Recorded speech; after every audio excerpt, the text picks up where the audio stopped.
Katakan, dia punya kekuatan apa sampai bisa menyuruh Belanda membantu Adipati Wirosobo? Ini adalah lanjutan cerita dari episode sebelumnya. Kita langsung saja menuju Nyai Bidara, yang mana pada saat itu Nyai Bidara sedang bersemedi untuk menyembuhkan luka dalamnya yang pada saat itu bertarung dengan Mak Lampir. Namun dalam semedinya ia pun melihat bahwa sekelompok kompeni itu disuruh oleh Mak Lampir untuk bergabung dalam pemberontakan ke Mataram. Lalu kemudian Nyai Bidara pun memberitahukan kepada Kiai Jabat. Ada di mana perempuan setan itu sekarang? Apa yang sedang dilakukannya?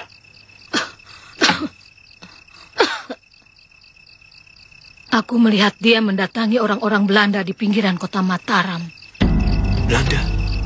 Iya. Bahaya. Orang-orang bule itu sudah sampai ke sini.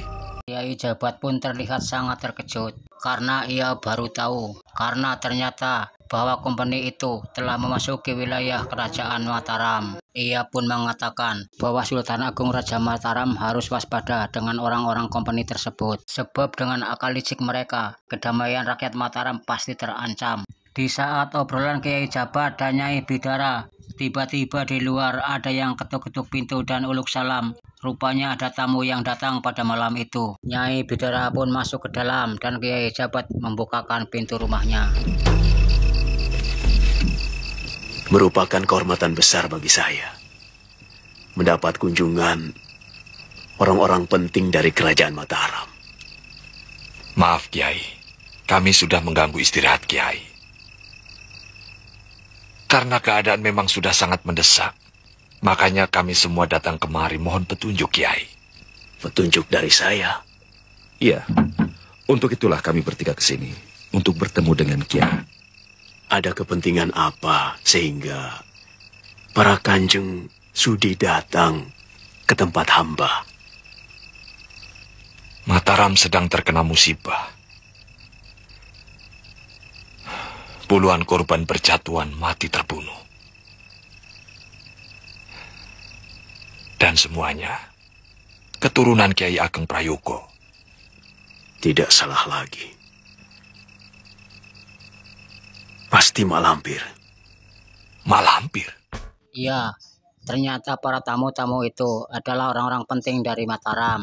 Lalu kemudian Kiai Jabat pun memberitahukan kepada para tamu tersebut bahwa yang membuat kerusuhan di Mataram adalah Mak Lampir, yang selama ini musuh besar Kiai Ageng Prayogo. Setelah mendengar penjelasan dari Kiai Jabat, Tumenggung Sirotani dan Pangeran Purbaya pun agak setengah tidak percaya. Sebab Kiai Ageng Prayogo telah wafat 130 tahun yang lalu. Namun Kiai Jabat pun dengan sabar untuk menjelaskannya. Siapa Mak Lampir itu sebenarnya? 1 tahun yang lalu.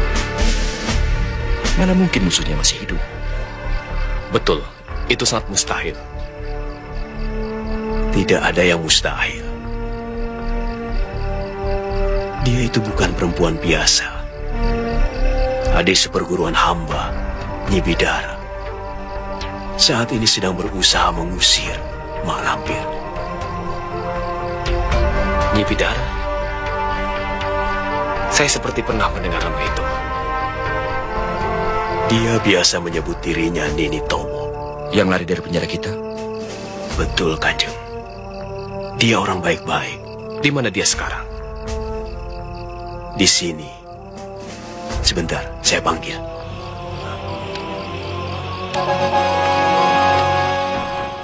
Lalu kemudian Kiai Jabat pun memanggil Nyai Bidara yang berada di dalam kamarnya. Petinggi Mataram pun agak sedikit keder karena yang dicari adalah Nini Towok yang pada saat itu telah dikerangkeng oleh Adipati Surotani, yang menurutnya ialah yang membuat onar di Mataram. Orang yang kita cari ada di sini, Eyang. Apa yang akan kita perbuat? Kita lihat saja nanti. Dan tak lama kemudian Kiai Jabat pun keluar dari dalam kamarnya. Kiai Jabat pun mengajak Nyai Bidara untuk ketemu dengan petinggi Mataram. Meskipun pada awalnya Nyai Bidara menolak karena enggan bertemu dengan orang Mataram tersebut. Namun pada akhirnya Adipati Surotani pun meminta maaf kepada Nyai Bidara. Dan ia pun mengakui kesalahannya atas perbuatan mereka tempo hari. Dan kemudian ia pun bertanya kepada Nyai Bidara tentang yang membuat onar di kerajaan Mataram. Nyai Bidara pun mengatakan bahwa yang membuat kekacauan adalah mak lampir, sebab manusia iblis itu telah bangkit kembali dari kuburnya setelah ada seseorang yang membongkar petiknya di gua setan tersebut. Ceritakan, bagaimana lampir bisa hidup kembali, Bidara? Kuburan mak lampir ada yang membongkar, sehingga dia bisa bangkit dan gentayangan.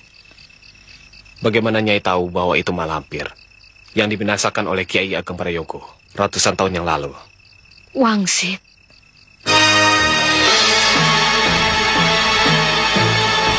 Saat itu,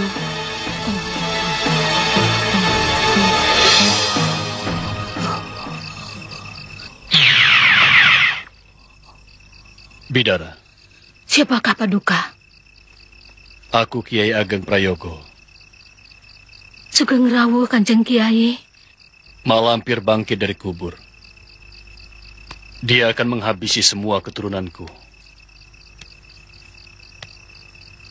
Hanya kamu yang mampu menghadapi mak lampir. Karena kamu menguasai Raja Wahyu Agung.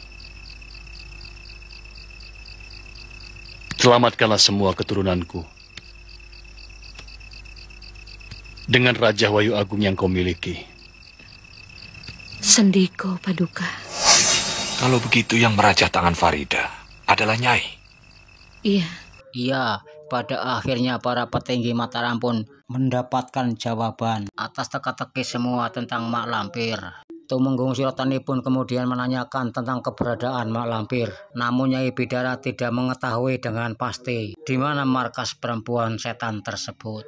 Akan tetapi ia pun menceritakan bahwa dalam semedinya semalam mak lampir telah mendatangi orang-orang Belanda, tepatnya di hutan perbatasan Mataram, untuk menyuruh para kompeni itu guna bergabung dengan Adipati Wirosobo yang hendak memberontak kepada Mataram.